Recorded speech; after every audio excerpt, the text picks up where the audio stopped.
Ya Michael Masa video, Part 1. The three types of human beings, celestial, earthborn, and retarders. Abraham, Moses, and all prophets were highly learned in science. Berosus mentions one father Abram without naming him when he says thus, "In the 10th generation after the flood, there was among the Chaldeans a man righteous and great, and skillful in the celestial sciences.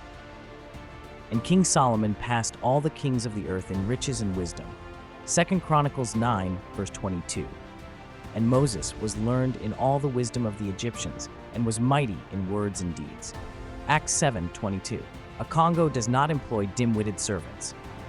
To master the meaning, inferences, and riddles of the Holy Scriptures, you ought to be extremely high-learned in all kinds of wisdom, aka science. Abram conferred with each of them, confuting the reasonings they made use of, everyone for their own practices, and demonstrated that such reasonings were vain and void of truth.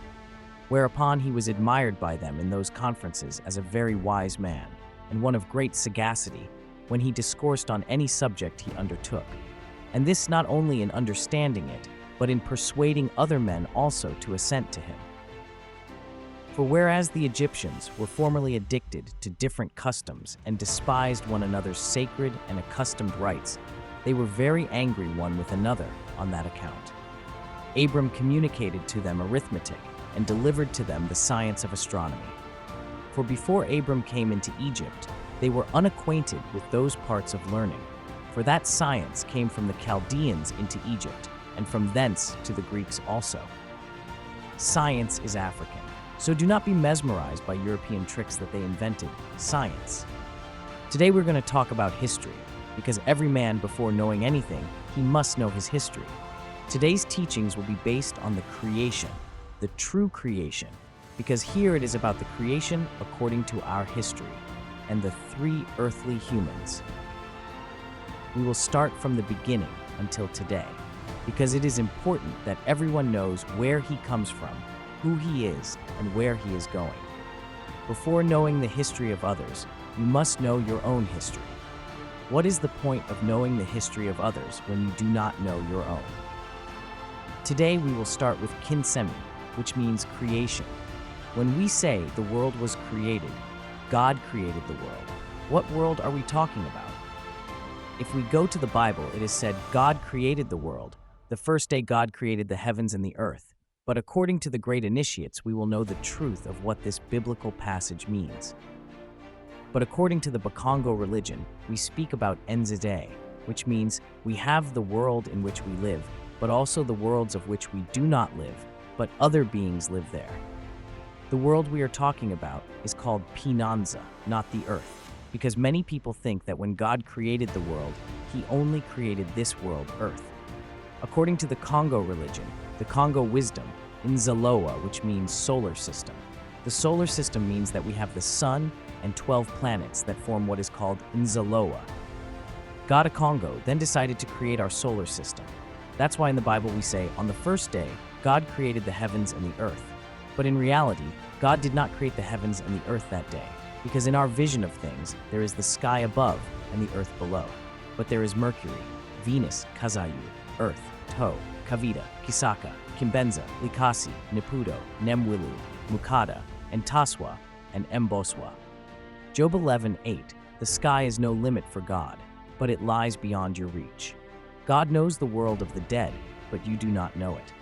9. God's greatness is broader than the earth, wider than the sea. 10. If God arrests you and brings you to trial, who is there to stop him?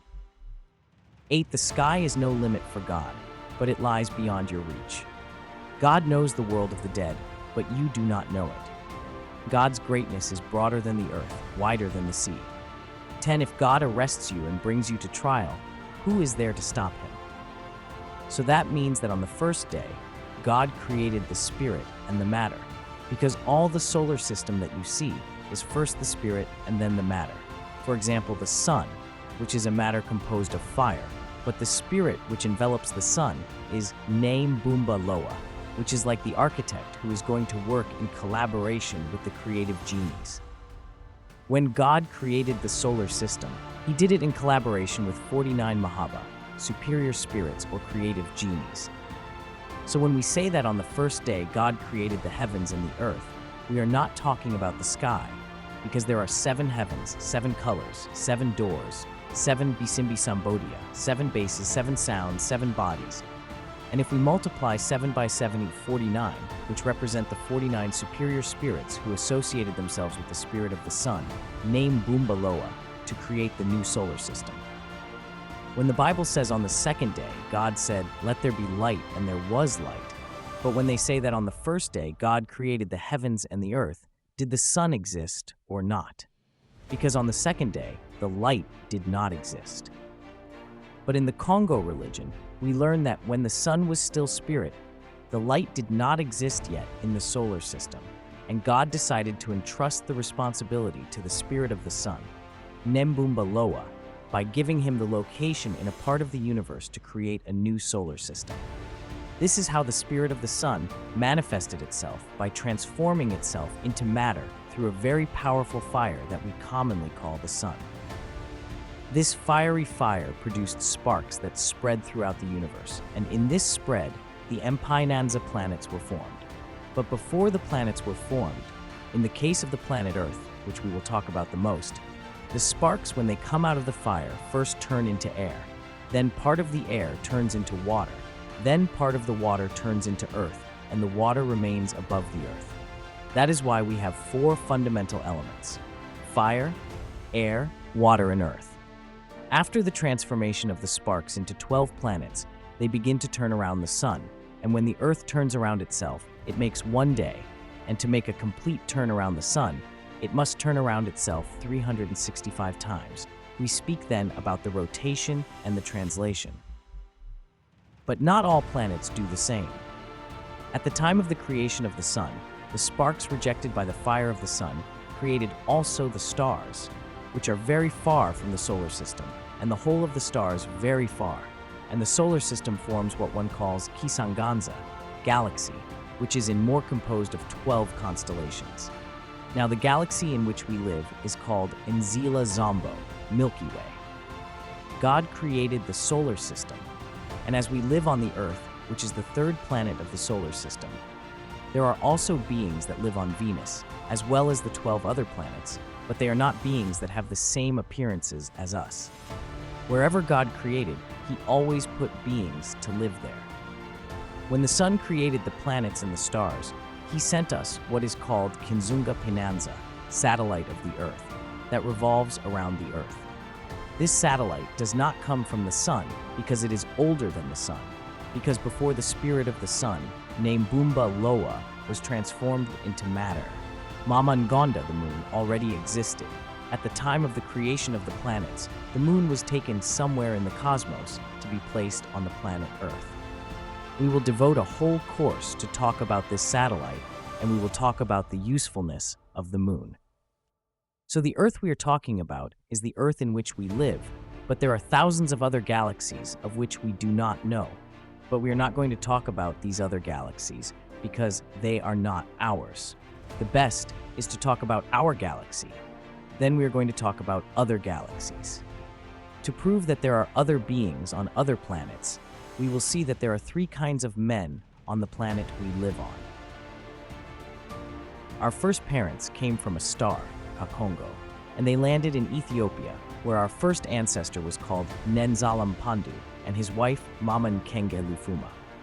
When they came, to show that they came from a star, they were called Bana Zulu, the first kind of man. The second kind of man is Bipoke Mona. They are people who are created here on Earth. And the third kind of man is Bivwa Vwala. They are the Retarders who came from other planets. That is to say that when we talk about creation, we are referring to the creation of this last galaxy, because it is possible that God will make other galaxies later. So when we talk about this Earth, let's know that there are 12 constellations of zodiacs which direct. We'll go slowly and easy. We'll talk about the creation story. And when we tell our story, we're not going to tell lies, because when the white man brought us his story, he may have added his interests, but we're going to tell the story as it is.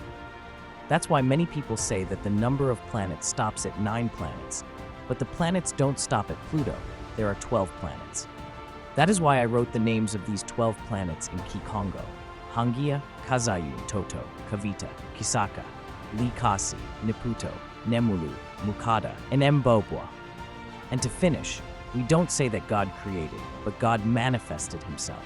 In prehistoric times, the team of the great creative genius Yakubu, who came from space, had created the lower terrestrial humanity by manipulating a living matter that these creative geniuses had already encountered in evolution on this planet Earth.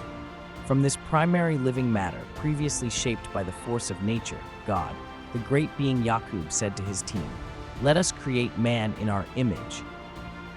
And the other creative geniuses responded saying, "Ingita Ibobo, the three types of human beings." The first type, Bana Zulu, children of heaven. The first type of humans are called Bana Zulu, which translates to children of heaven. These people are believed to have originated from a star known as Mbuete Yakakongo. They landed on Earth in Ethiopia, where the first known ancestor was called Nainzala Mpandu, and his wife was Mama Nkenge Lufuma. The name Bana Zulu was given to them to signify their celestial origin, as they came from a star. These early humans brought knowledge and advanced cultural practices with them, establishing the first civilizations. They are considered the forebears of the Bana-Bakongo people, whose descendants played a key role in the development of various ancient civilizations, such as those in Ecupata, Nubia, Ethiopia, and Kanana.